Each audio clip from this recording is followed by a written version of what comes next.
Hey, welcome to our podcast. This is the Unleashed and Unstoppable show, and we're up to podcast number 11. Now, we have already recorded this podcast, but due to amazing technology and us doing these virtual podcasts, we had a little hiccup with half of our podcast not recording. So we're going to do our best to mix this together. I'm going to do an introduction of our guests for today and then mix the rest of the podcast together for you to watch the amazing content these ladies are bringing you.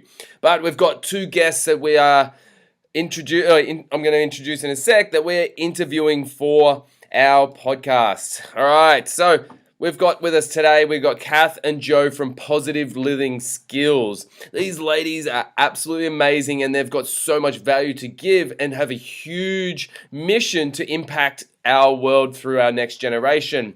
Firstly, I'd like to introduce Cath. Now, Cath founded Positive Living Skills based on her lived experience of anxiety. While she was in her 40s and at her absolute lowest point, all of a sudden she had a moment of complete clarity and realized that she was in serious trouble and realized the impact that it was having on her family. So I don't know if you've been in this position before, right? Or you feel like you're having a huge impact on your family in a negative way, but Cath did this and needed to make changes. Otherwise, everything around her was going to come crashing down, right?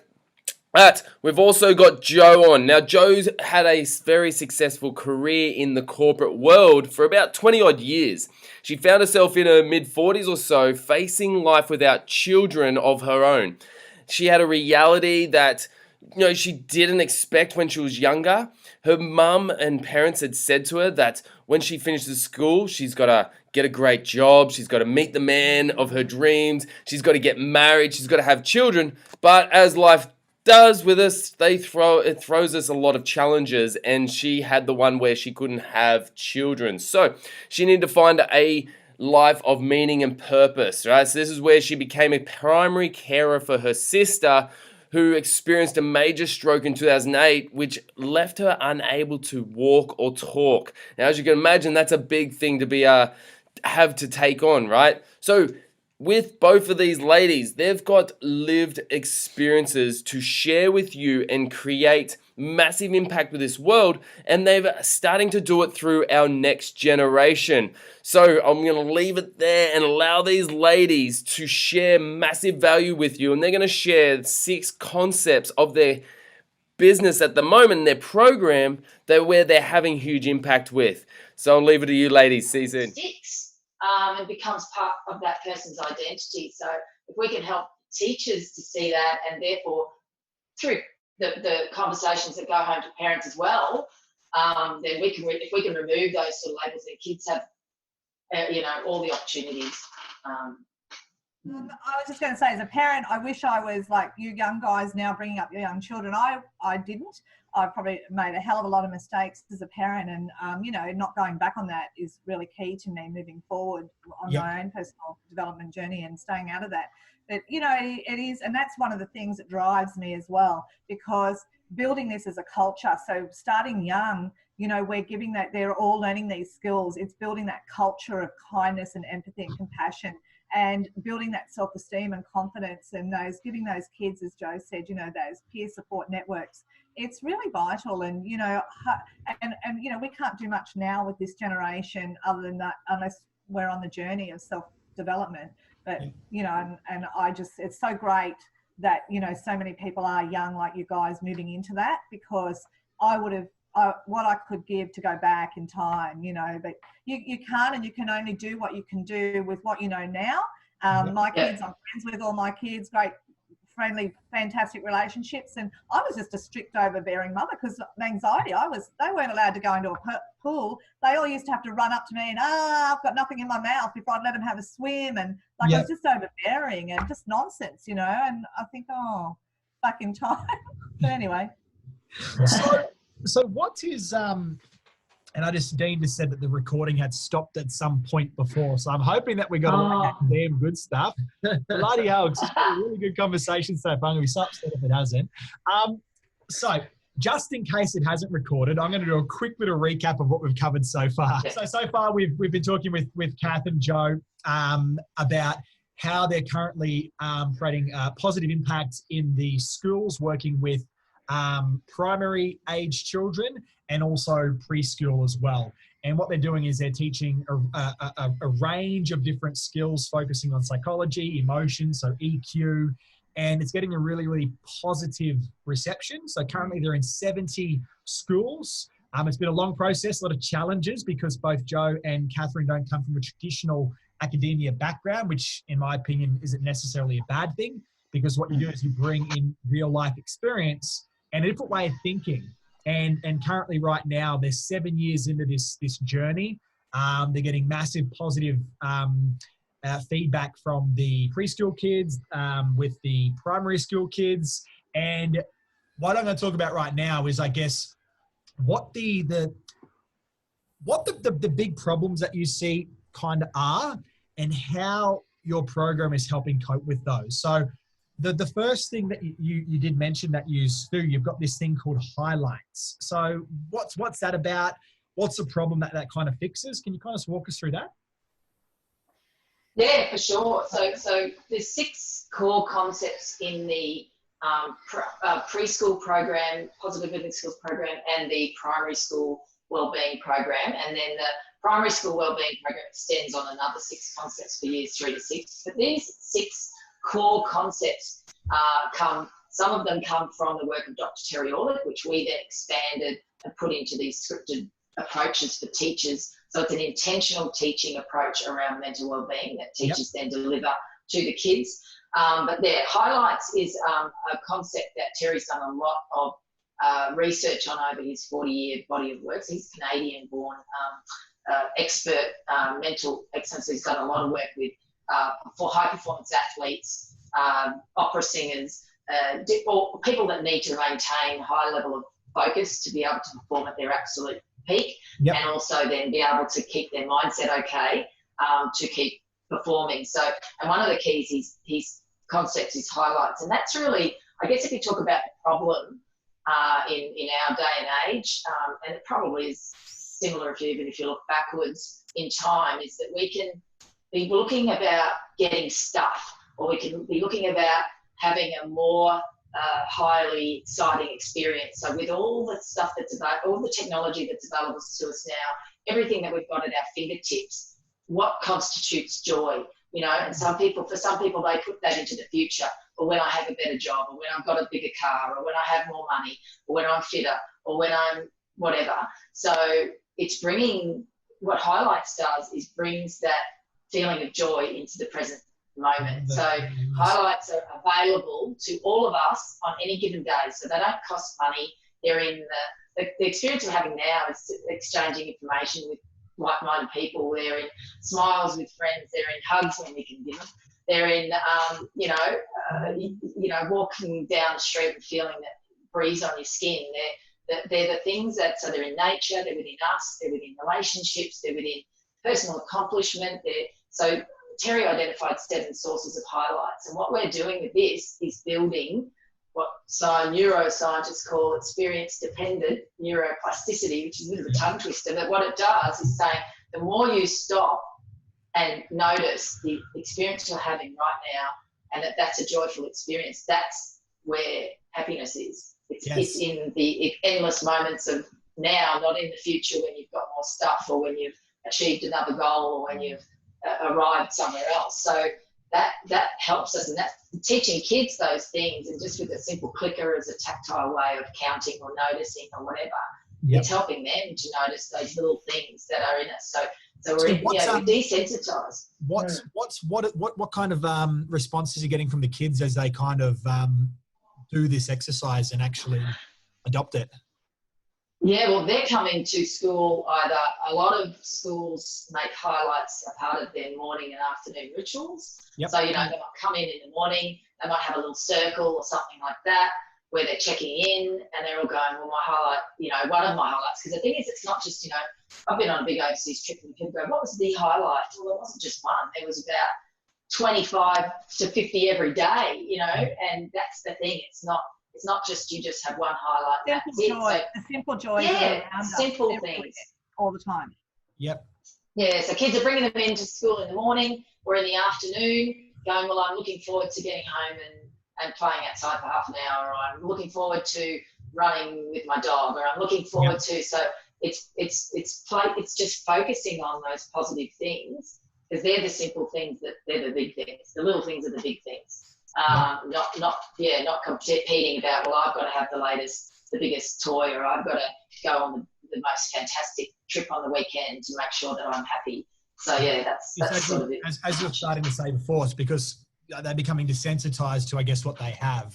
So this kind of brings it down and keeps their head and their heart where their body is. Living mindfully. Talk about mindfulness. It's really living mindfully of what is around us and what is available to us at any given moment. Yeah, that's really cool. I get coaching clients sometimes to do a very similar exercise to that, just with gratitude, where when they experience something good, just to take 30 to 60 seconds to sit there and really sit in that experience, think about it, feel it. Because what happens is, as you've mentioned and you started to say before, like, we do get desensitized to experience because it's just go. There's marketing messages hitting us every 50 seconds. It's just like, it's crazy how fast the world is. So just slowing it down, there's a nice little similarity there. I really like that. Cool. Being present a lot. Yeah, presence. Exactly. Yeah. Yeah. No, it's 11:11. How exciting. It is 11:11. Sign. Being present. So be present. It's 11:11. It means it's meant to be. I like that. Highlight. So how can parents that are listening to this right now start to maybe incorporate something similar to this into their home life for their kids, if you were to kind of give a recommendation? They could start by asking the kids when they walk in, what was your highlight today? Just really bringing that language into the house. Every experience that they have together, they just ask the kids, or point out to the kids that this is a highlight for them. This is a highlight for me, the beautiful blue sky, whatever it might be. Do you feel really there's a magic number?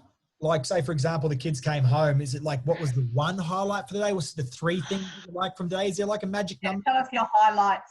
I think it's just, however, tell me, you could, the more the better, really. And you could keep going into your, you could have highlight competitions almost in terms of, how many things people could think of that were positive. What things, and look, it doesn't mean that it's all happiness and roses, because it's not.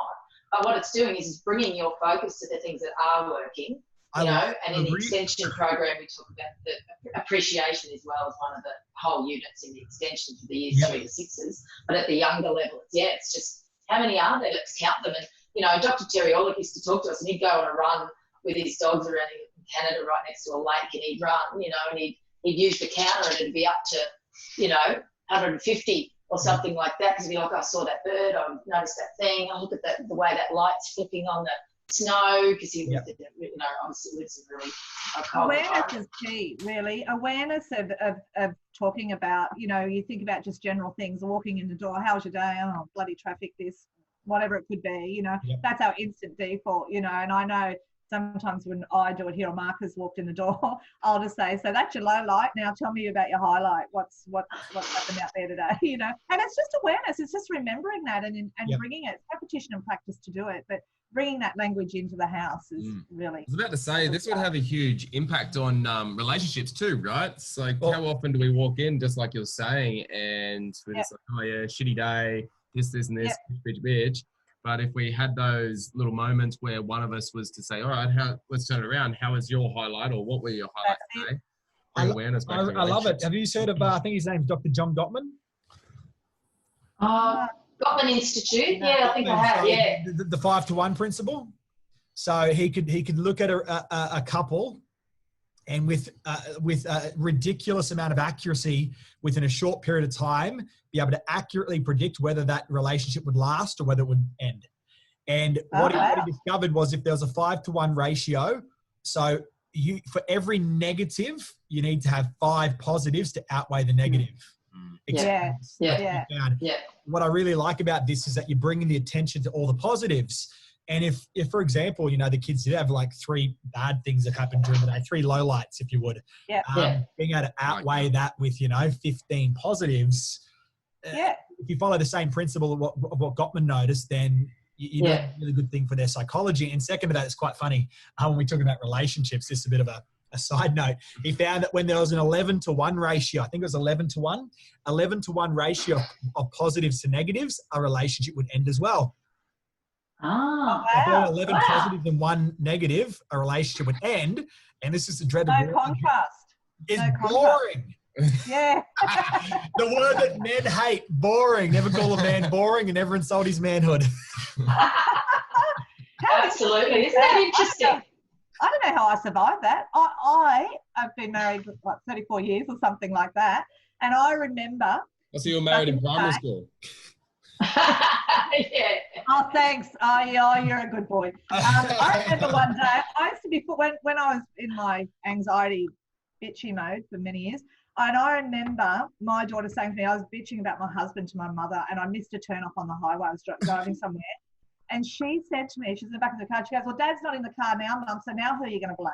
And I was like, oh, I used to blame him for air. I couldn't believe it was such a wake-up call. And I was like, she said, well, he's not here, so now who are you going to blame? She was about 11. Yep. And I was like, I said, well, because I was talking about him. So I said, well, it is his fault because I'm talking about him. But these are the things I wish I could take back. Yes.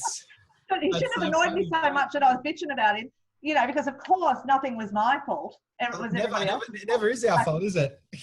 Well, not when you're not emotionally aware or mature, I guess. But that just sort of is interesting, isn't it? That then turning that around and just being able to focus on those highlights within a relationship, 5-1. Wow. Yeah, 5-1. Dr. John Gottman, have a look at it. He's interesting. I can't even remember how I came across him, but it stood out. Cool. I love the highlights. So parents listening to this, there you go. There's your first big takeaway, something you can apply into the life. Start getting your kids to focus on their highlights on their day, from what's going on, and listen as well. Because sometimes I see interactions between parents and kids where the parent's not really listening, and believe me, your kids are going to notice. And if you're not listening, they're not going to want to speak. And obviously then when they start to move in their teenage years, you might regret that. Anyway, so let's bit of fear, chuck that in there.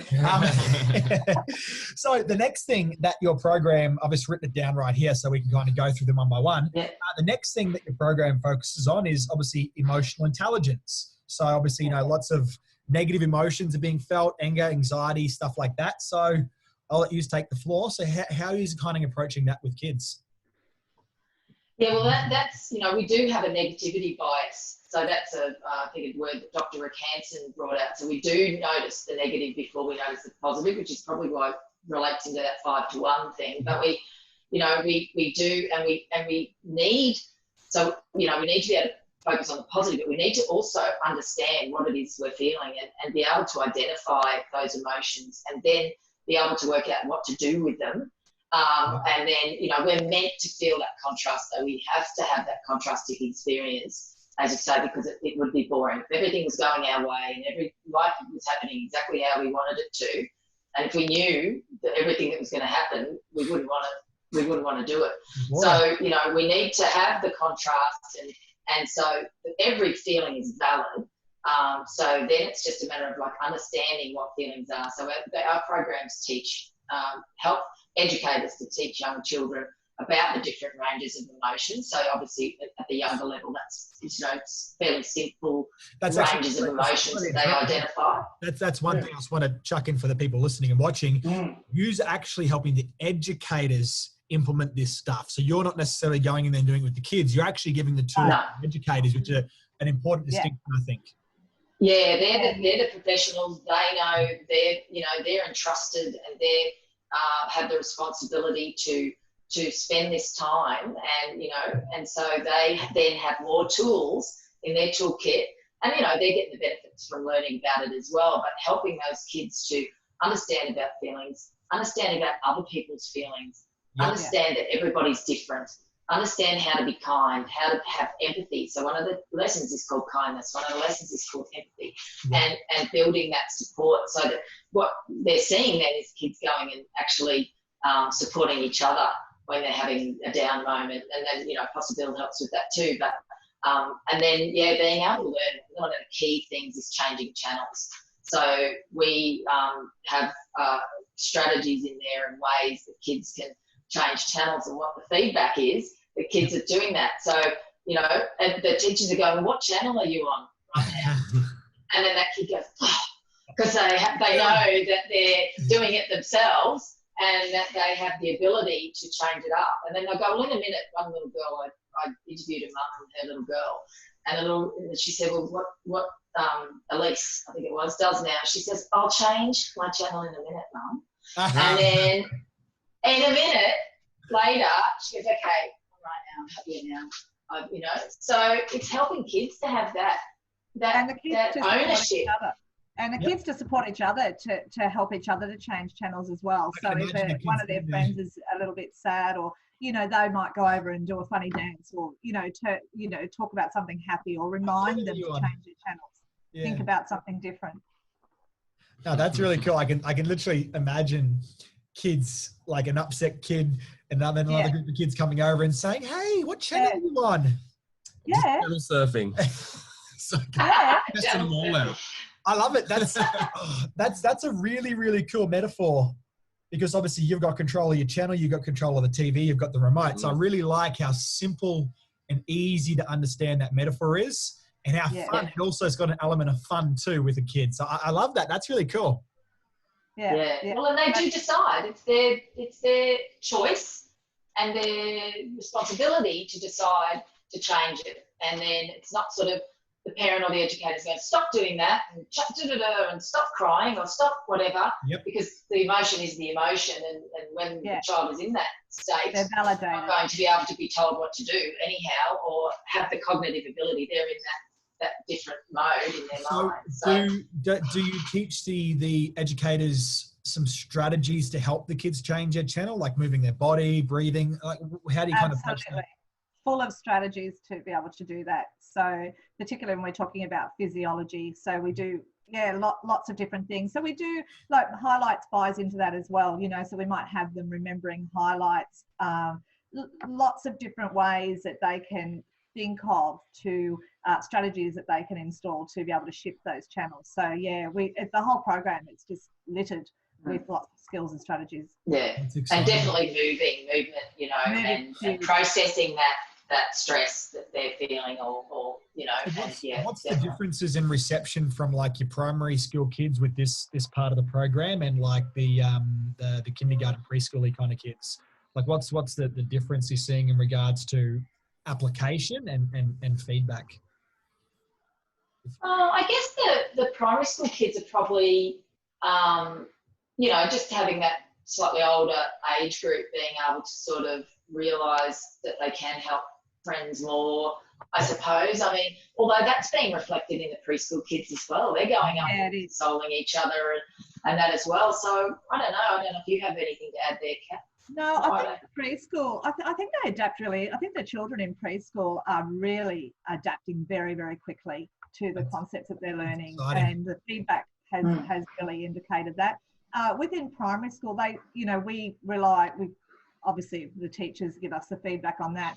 I think, you know, it's always good stuff, good feedback. I imagine they are. I think, though, with the little ones, I do feel that the feedback has been stronger in terms of giving us a lot of examples of how the kids have really implemented that, taken it home to their families, and it's really working amongst themselves in terms of playing. But then we get more of that feedback from an early childhood perspective anyway, because they are playing, they're in a play-based environment, whereas in primary school, sitting down in a schoolroom. Yeah.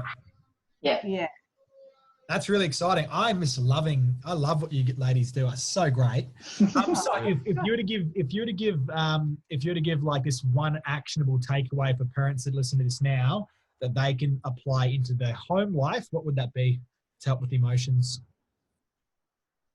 Oh, I'd say the changing channels, because we actually, you know, the kids can hold the remote, and it's an easy concept to think about. We all change channels, or change channels all the time, and we understand that concept. So the way we do it is we think about our minds like a TV with a whole range of channels, and so that's something that any parent could talk to their kids about. And there's angry, you know, remember that time when you fell over and you were on a sad channel, or that time when you hit your brother, you were on an angry channel, right? And so it's sort of linking And you the were emotion with things that have happened. yeah. So then going, well, how did you feel about it? How did you reckon they felt about it? Yep. What channel were you on then? And then, what sort of channel would you rather be on? And there's posters and things that, Yep. I mean, a family could make that up for themselves at home. There'd be things they'd be able to download off the internet for that as well. I think Todd touched on it before as well in terms of listening. I think that's really, really key for parents, and bringing in the language of highlights. See, kids run up to their parents and, they're talking with someone and they're trying to show them something. It could be a little, I don't know, wing off of something that they've found. But listen, and bring in about the highlights about that. How do you feel about that? It's really important to validate what they're wanting to say to you, and then being able to direct that to what that means to them. And absolutely. My son, he's a bull, right? Like, it's funny. I saw this meme. It was like, I never realized that I was going to be dealing with an Olympic sprinter when I became a parent. He is so fast, but he goes. He's just like me. He's like a million miles an hour, which is great. I love it. I don't know how I'd be able to deal with a low energy child, but like he every day, he's so curious. So he's just about 2, and he's such a curious boy, right? He loves spiders. He loves bugs. He loves creepy. He loves that stuff, right? And like he'll walk, and he'll grab my finger, and go, Dad, come here. As I say, come here, he goes, Dad, and he pulls me, right? And he pulls me towards where the things are, right? And I always, even when this is for parents, right? And like, I'm a human being. Everyone's a human being. Sometimes we're tired. Sometimes we don't. We just want to sit down. And I think you said it right there, how important it is to listen, like to go and listen and let them show you that thing. And it's funny because my son just started saying, wow. And that's reflective of me, because like when he shows me something, I go, wow, look at that. And I get really engaged. I'm like, wow, that's got 1, 2, 3, 4, 8 legs. It's a spider. And he's like, oh my God, it's a spider. And then he shows me every single spider in the place. And like, it's funny how like they're a feedback loop, right? And what you put out, they then send back. Yeah. Like it got to a really funny point where Shani and I, my wife, were driving along couple of weeks back, right? We're just driving through the hinterland mountains and Sunshine Coast, obviously social distancing. So we're driving along, right? And we went up this big mountaintop, and towards the top, it's looked out over this massive big like terrain of like, it just looked beautiful. It was trees and the sun was there. And Isaiah in the back seat has looked over. We're driving and is having a conversation, and all we hear is, wow. Oh, wow. That's gorgeous. Yeah.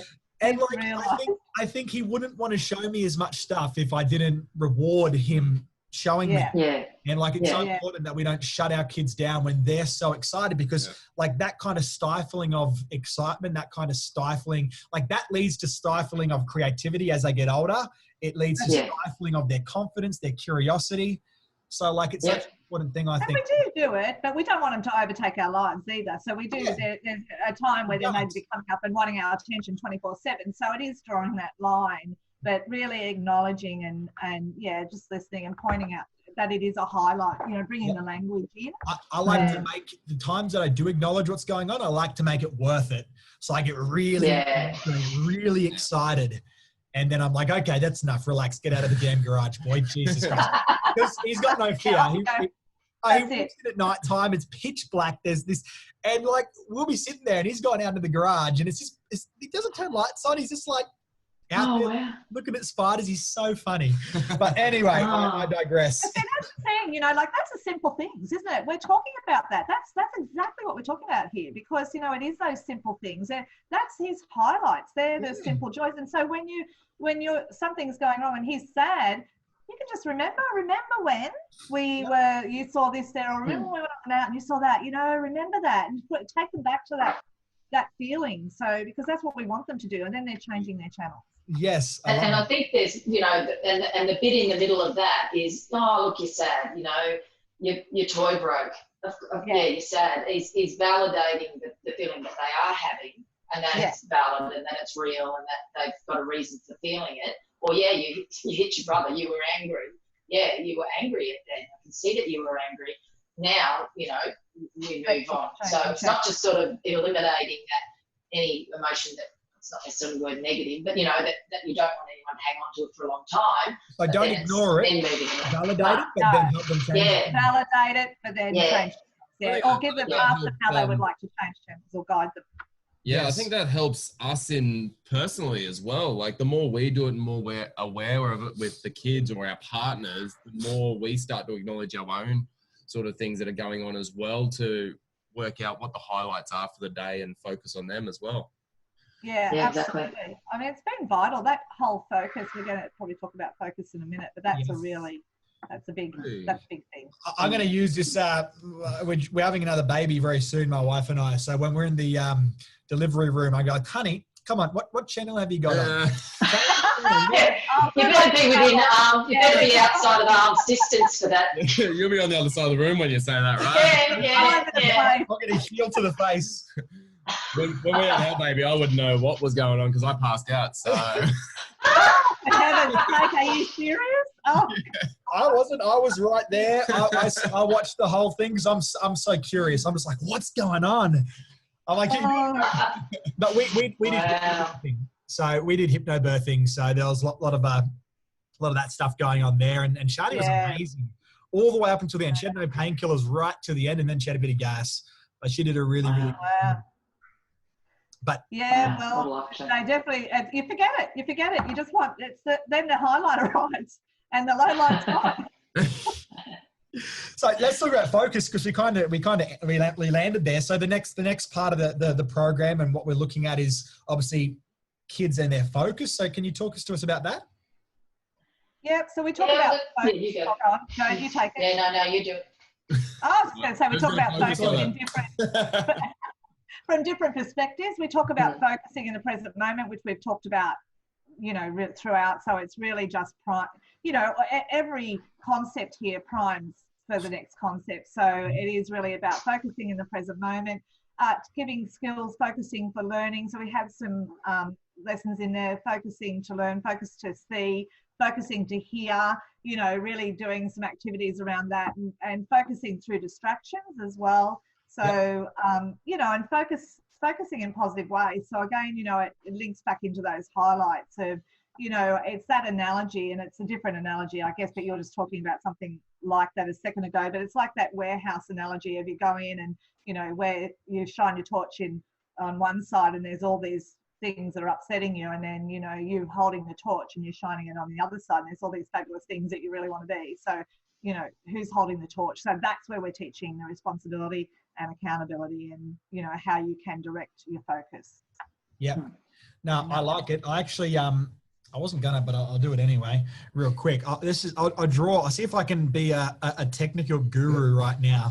This should be interesting. This should be really interesting if I can be a technical guru. Let me go off here. When I talk about focus, right, this is something that I draw. So I'm gonna see if I can share this iPad.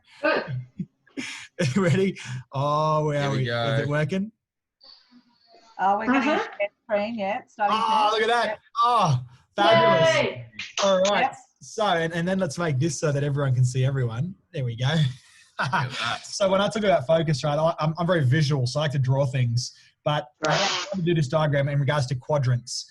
I'm like, you want to be in the right quadrant. So if we look at, you got 4 ways of focusing on things. It's like you can focus on the future, or you can focus on the past, and you can focus on negative things, or you can focus in a positive way, right? And then when I draw this out, I kind of make it look like this. I go like over here, this is like the sweet spot, right? This is where you're happy because you're focusing on positive things. You got a future-based focused. And it's funny because even over here, this here gives you drive, I say. Because when you're focusing on positive things occurring in the future, what you've got is you feel excited. When you're focusing in a positive way of things that happened in your past, you feel empowered. So I'll call it EP. And then I go, Then you've got below the line thoughts, below the line focus, where you focus on things that have gone wrong in the past in a negative way. That's when you feel lack of hope, so no hope. Yeah. Mm-hmm. And then when you're focusing on things going wrong in the future, that's when you feel anxious. So I just call that AM. So That's great. yeah, I like to Yeah, draw this for people. I go, so it's about you kind of looking at where you now, where do you want to be? And as much as possible, let's try to make sure that we're living above the line. Because when you're living above the line, that's where your happiness lives. Yeah. Exactly. And so we'll do something like that in terms of your P, your positive focus in the past. We'll do, that's what we go into remembering highlights. We have the kids doing that. Then we'll have them imagining, we use them to build their imaginations. Visualization is a really strong part of this. And the kids have great imagination. So really, where do they want to be? What do they want to do? You know, depends on the age group that we're teaching, obviously. But and so that's all above the line. All above the line teaching. That's great. That's a great little. Yeah, that's a great visual. I like to draw things. I can't show you, but if you can see the desk that we've got here right now, like we've got like these glass desks with like a white sheet underneath the glass. All right. Yeah. I'll see you draw. With whiteboard markers, We've got like 6 whiteboards here and they're all drawn on. There's pictures everywhere. There's little smiley faces everywhere. Good on. Oh, that's a fantastic way of presenting it. That's our focus. So cool. So once again, takeaway for parents listening right now, how can we kind of apply the idea of shifting focus for their kids at the home?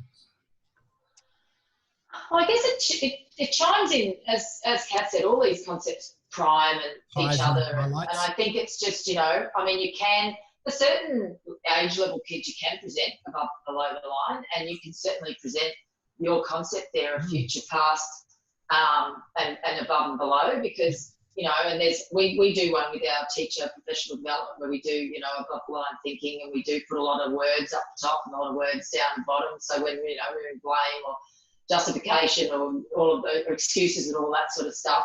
I guess for parents, it's just, maybe it's an awareness of themselves as to whether they're, where are you right now? Yes. Where are you right now? Are you ruminating about the past? There's a lot of people anxious about the future right now. Yep. Because, we've all got a level of that, which is understandable. But when we bring ourselves back to what's happening today, what we're doing today, we're going for a walk in the morning, we're doing something, we're achieving these goals. And Cath and I do this all the time with our business because we've got some really big goals, and we decided to tackle a really big problem. And we're like, duh. And, we're approaching a mental health problem from an educational perspective. So we're also in the government level dealing with 2 very different focuses. So we've got to do this all the time, is to not be too far in the future, although have a path and have a goal, and not be too far in the past going, well, how long have we been doing this? Where are we at now? Why do we do that differently? And why do we see that coming? And all of that. So we've got to stay with, what are we focused on right now? What are we doing? So I think maybe families can just try and be more in the present moment, more in the day that they're facing, and then everyone will be calmer. Everyone will find more highlights and more joy.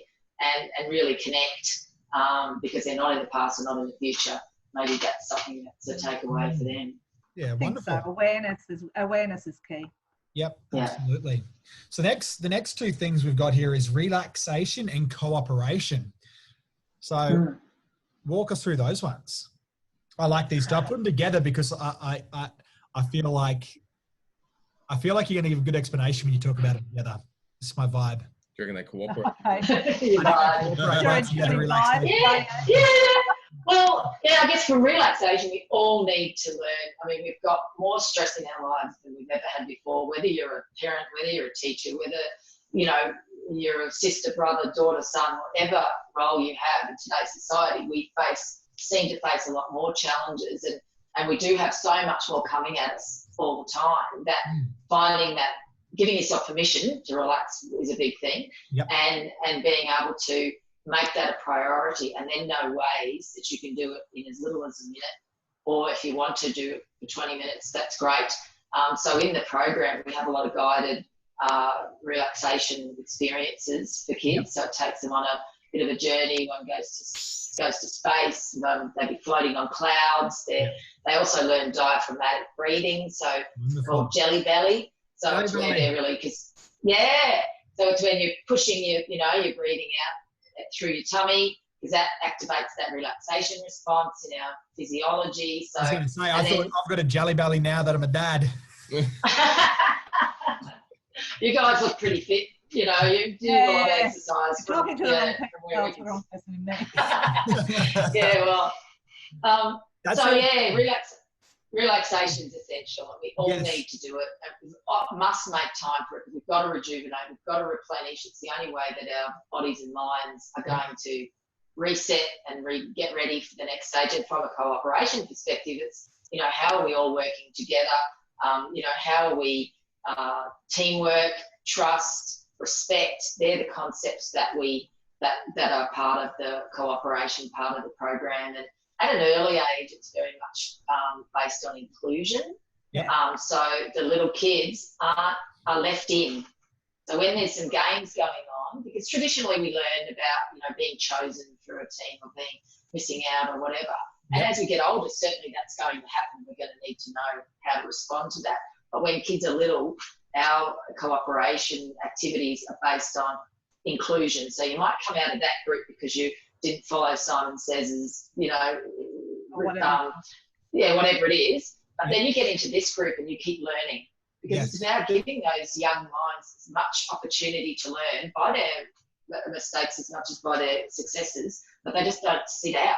So that's this would be, I'm assuming, the preschool level, at the preschool level, and then I think early infants as well, we still have that same concept, because they're at that age where they're deciding who they are and what that would mean to them. And sitting out and watching everyone else, so you're the first one out, I can't do that, I can't play, I must be hopeless. All those self things go through. So we don't want them, we want to encourage them and build their confidence while they're working out who they are and what their beliefs about themselves are, which happens from that 0 to 7 years of age. So then, obviously it's a growth program. So as the program, as they go along in age, they develop and the activities change, and, they learn these things, that competition, all that sort of comes into it, obviously, but just really building their confidence level and their self-esteem and cooperation.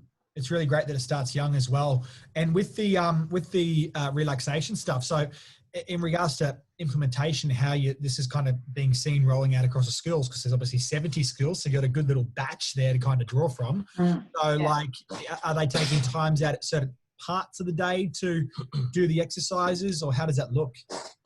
Yeah, some of them are doing it daily, they'll use the audio, or they'll do their own activities, or use whatever they're learning.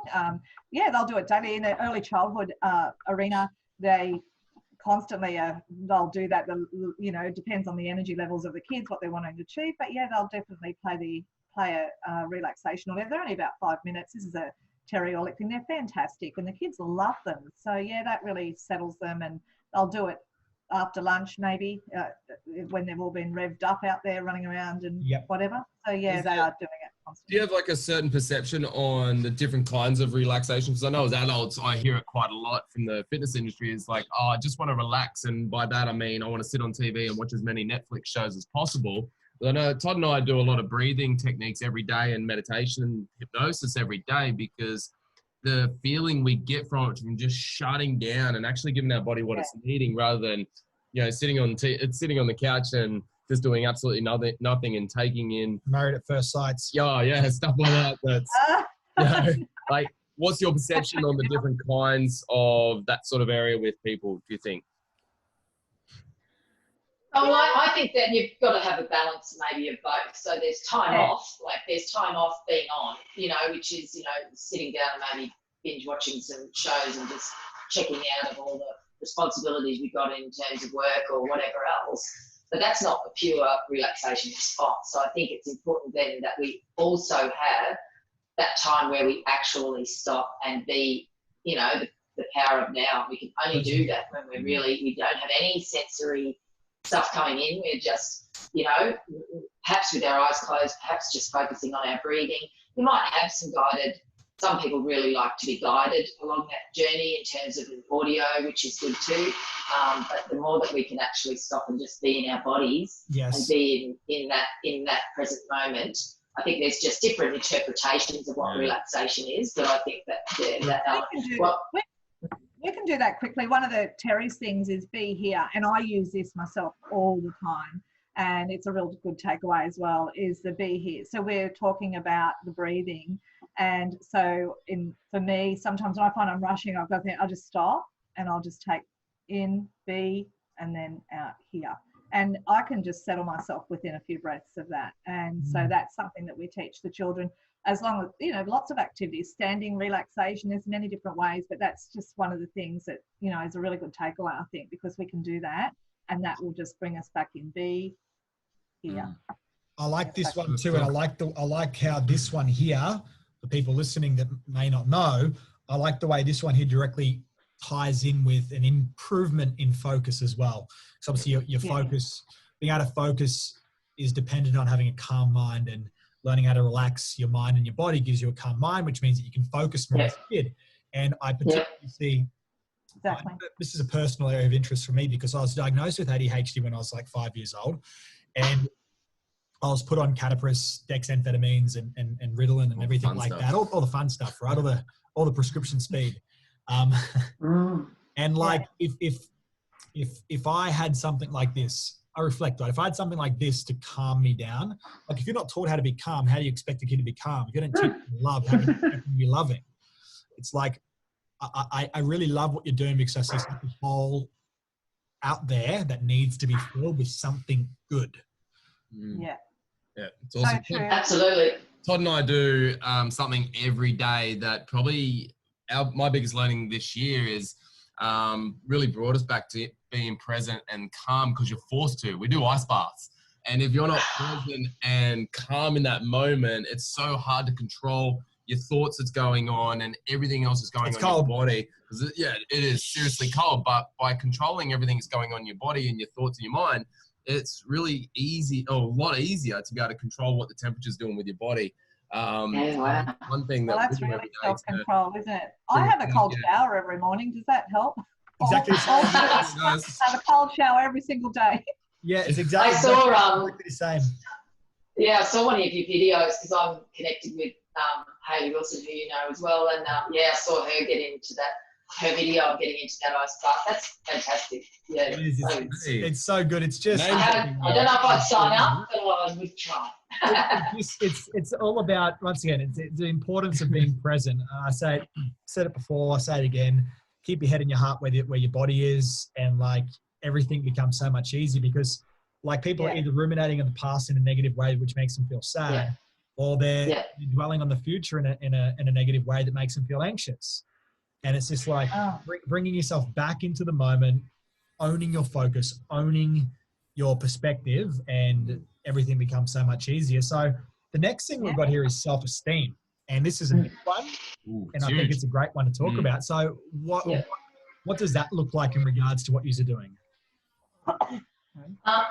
Well, with self-esteem, I mean, obviously there's a big issue in the world around bullying, around violence, around those sorts of big ticket issues. And I guess I do want to mention now that we intentionally, because this is all written out, we've got all these teacher resources, we've got all these pre-prepared learning experiences, and we don't use the word bullying, we don't use the word violence, we purposely stay anxiety, depression, we don't use any of those words. Positive language, I remember you saying that. Yep. If the educational institution want to, because they've got bullying no way and things like that, so that to me is the wrong way to talk about it. Well, not wrong, it's not right or wrong, but that's a limiting way to talk about it. We think it should be about kindness. Don't bully. Whatever you do, whatever we hear, whatever our minds hear, that's what we do. So if you're going, stop yelling at your sister, stop running in the hallways, stop, don't drop that milk, that person you're talking to is more likely to do the thing that you've just asked them not to do. So that's a big part of our... It's such a funny thing that we're talking about this right now, because obviously I'm a hypnotherapist. I've done hypnosis for a long time, and like your mind doesn't process a negative. So whatever you tell someone not to do, they first have to think about doing that thing. And as a kid, they're impulsive at the best of times. So don't, like, for example, my wife, right? This is a common thing. My son's a climber. He's a monkey. It's like me. And he climbs on everything. The daycare that we put him in for a while, we actually ripped him out of daycare a couple of months ago because I couldn't deal with how sick he kept getting. I didn't realise this with sickness at these bloody. I've got a cupboard full of illnesses. Sicknesses, mate. It's horrible.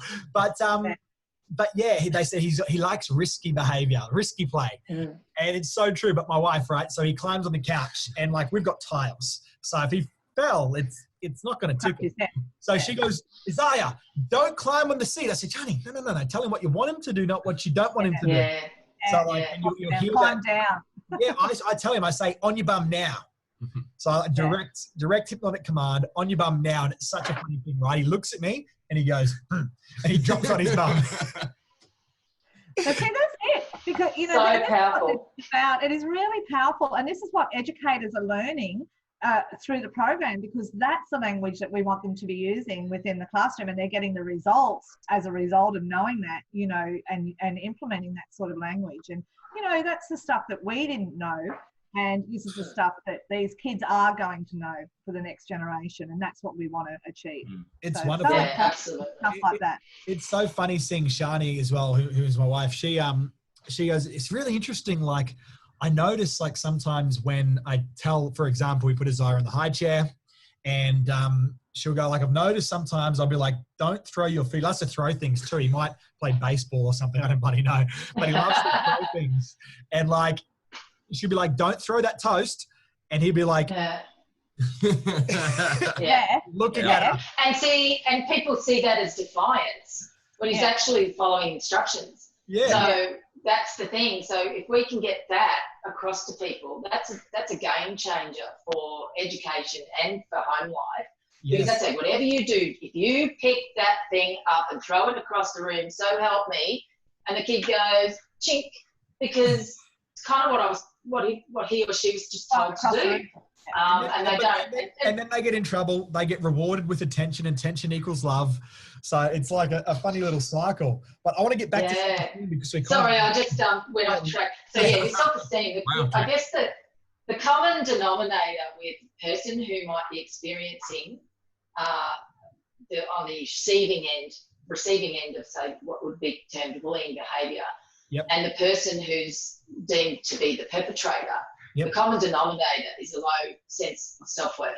So, you know, and so if we can teach young children how to feel confident in their own skin, how to understand that the only way they learn something is by trial and error and practice and repetition, and that everybody's different. So we all have common humanity, although we all have uniqueness, and we can appreciate differences, and we can walk tall. So I'm sitting higher even talking about this, because a big part of the self-esteem, part of it is using your physiology. Because if you're a kid walking around school looking down, you know, with your chin down and your shoulders slumped and a poor stature, you're going to be more noticeable to the person who wants to have power over somebody else than the person who it's almost pushes like their shoulders back and looks in the eye. It's almost animalistic, predatory kind of like instinctual. It is. They notice that stuff unconsciously, and they will obviously act out on that. And but I really like that. I just want to point that out, is what you said. The common denominator between both the perpetrator and the person actually getting the negative behavior done with them is that they both have low self-worth, self-value, self-esteem. Can you elaborate on that a bit more for people listening? Well, I guess what I'm saying is that if we can treat that in a preventative manner, and kids are going through school all learning about those concepts together, while they're learning about cooperation, peer support, while they're learning about focusing on positive things, while they're learning how to relax and all of that, then you're growing a generation that is happy for each other's successes, who knows, you know, who's happy in themselves, who doesn't need the external validation all the time to say they're okay, because they know they're okay. And they know that everybody makes mistakes and everybody does things, you know, that they potentially look back later and go, with hindsight, I would have done that differently.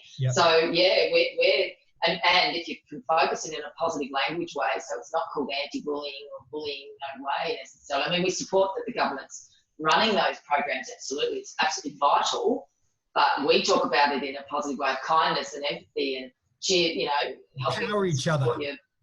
Empowering each other, then wow, what a different outcome that could be. Plus, then if you're teaching people the physiology, and there's science behind that, there's science behind having the power posing thing and how that changes people's actual hormonal levels, and it's been proven in experiments that those people appear more confident. For people watching, the great book is Amy Cuddy. She's got a great book called Presence. When I do the editing, I'll put a picture up on the screen. Fantastic book by Amy Cuddy, but she talks about exactly that. Yeah, and that she did that, and her and Dana Carney did that experiment, and they took two groups of university students, and the students that had stood tall and breathed deep and put their shoulders back and stood like, Wonder Woman, or there's a few different poses. Yep. They then went into simulated interview situations and would have been more likely to be employed than the group that had the low power poses. So it actually changes your hormones, it changes the chemicals in your body. And just by doing that, you actually feel more confident. Was it there's a 22% increase in testosterone in males and females after 2 minutes of power posing from memory? Yeah. That's ridiculous, isn't it? Yeah. It is. And if kids then know that just the angle that they're holding their head at, or just the way they're walking into a classroom or into a learning environment, is going to impact the way they feel about themselves and the way that other people see them. So that, also learning about self-talk, that's also a really important part of the self-esteem unit, is understanding that we're having a constant conversation in here. Yep. And so they think about what self-talk is, and they learn how to understand it, and then they sort of identify what they're saying to themselves. So, it's that head, heart, hands thing where it's like, well, what am I thinking? How am I feeling? And then what am I doing as a result of that? If that would change the world of bullying, if that could be taught and learned across the board. And also I see a massive positive as well with like the educators too, because obviously like when you do witness a bullying occur, it's a natural thing to get up the bully as well. So it is obviously a good, because I was thinking about as you're talking, right, the traditional stereotype that you might think of, right? Like you got that really smart, nerdy kid, right? Very smart, very intelligent. Then you've got like that big doofus dummy bully, right? He's all brawn, no brains, like that typical stereotype. And if you kind of put that hat on that you said just before, which was that they both have low sense of self-value, self-worth. Well, how's it possible that happens? Well, a possibility could be that bully is actually jealous of the fact that he's not as smart as the nerd, right? And then they get angry. They don't know how to fix that. They feel stuck in their ways, and then they bully. So being able to understand that this person here also has something lacking, because there's two sides to every coin, and you can't just heal one side of the coin. You have to heal both. Go.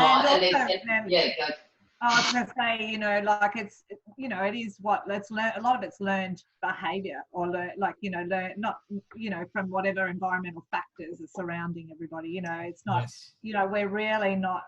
I'm really, really against labelling any child of anything at all. So, and so a bully, that's the challenge. They may not even they're acting out based on what is happening in their environment, and what we want to instill in here is these undercore values of kindness and diversity and appreciation and support and all that sort of thing, because that does go on. There is that stereotype. I know what you're saying, but again, as you said, it comes straight back to the low self-esteem. Just however they're learning how to deliver that is from their own environment.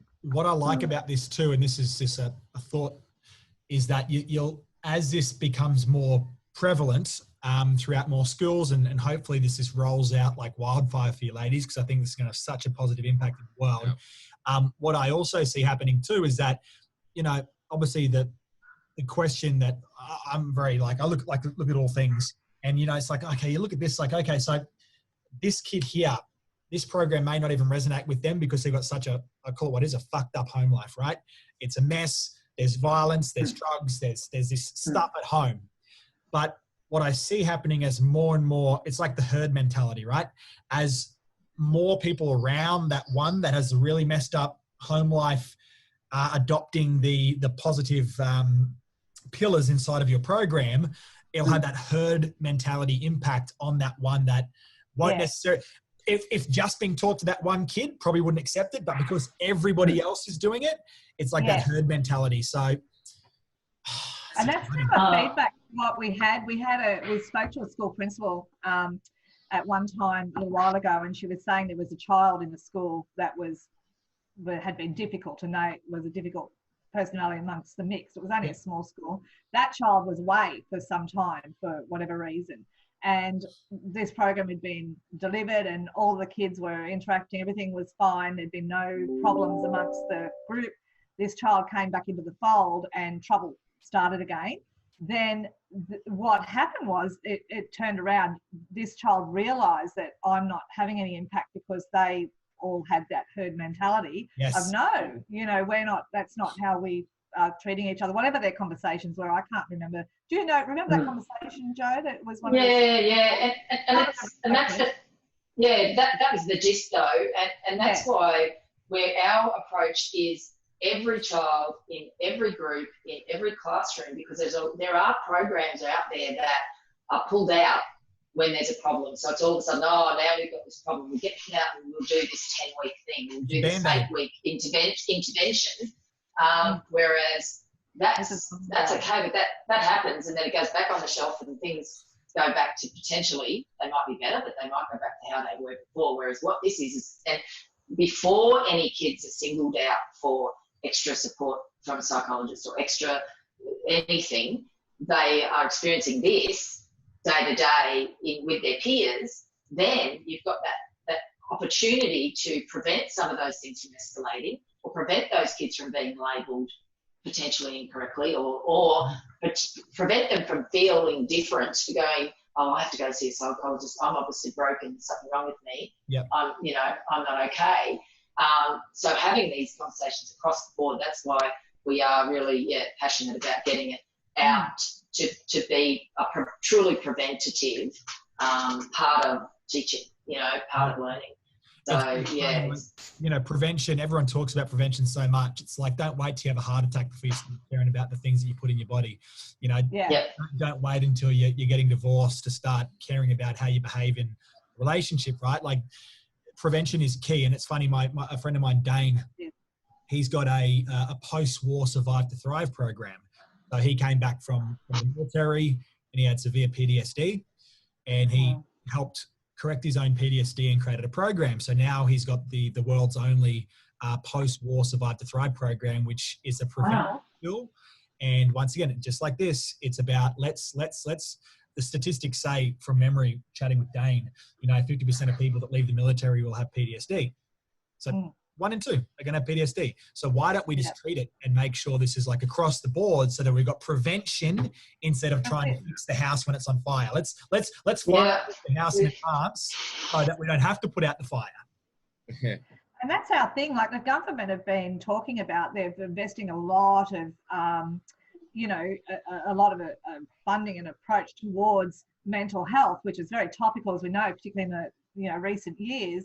It's the service end, which it absolutely needs the attention as well. But we need to turn this focus, and it has been, they have done research on this, and it has come out with some of these, they've done these commissions and how they're going to go about managing mental health moving forward.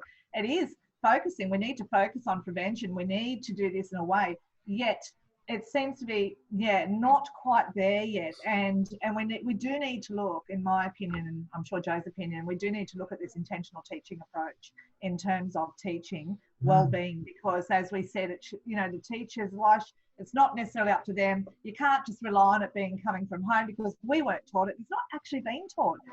Maths and English, they've got a curriculum they need to complete. They need to be ticking off that kids know this and kids know that. Well, we need that to be happening here with emotional well-being and development. So hopefully we are going to be heard this year. We certainly are starting to be heard, but we definitely yeah, we know this is needed more than ever now. And it's not just a short-term, like it's a long-term plan in terms of the generational change, but it's short-term impact, and it impacts right here and right now as well. Yeah, wonderful. We better wrap up this podcast because we've actually got quite some time. So, in close, I've got a lot of value from today. Hope everyone watching and listening to this has as well. Hopefully, we didn't not record a big chunk. Hopefully not. But if people wanted to reach out to you, if any teachers, schools, parents, anyone wanted to kind of reach out or learn more about what you're doing, how's the best way for them to do that? Yeah, well, there's a few ways. So they can visit our website, which is www.positivelivingskills.com.au. They can find us on Facebook. If they go to the website, they can download an information pack. They can go to the program pages and download an information pack on either of the programs. There's also a families page. So there's some free resources on there for families, and we're just doing some more on there today.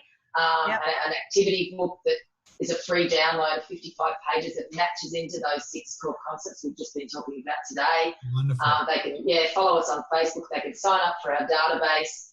Have I missed anything? There's just Instagram. We're on Instagram as well, so have a look at us there. Once a week we usually record a little video, which is just a general tip, positive living skills tip out there just for followers, just something that resonates with us that we want to share. So the more support that we can get, the more chance we have, and we are pretty committed and very, very passionate about getting more government attention. We've had a couple of teensy little government grants that have just made sure that we can keep eating. But the main thing is we want to be able to, particularly this year, we think is a really, really important year to get this message, to get the support so that more and more schools can access this program and make that difference that we know that it can. So, yeah. Wonderful. Perfect. All right, thanks so much for having us. It's been an absolute pleasure, and we'll chat to you again soon, hopefully. Thank you. Namaste. Thank you. Take care. Bye-bye. Thank you. Bye.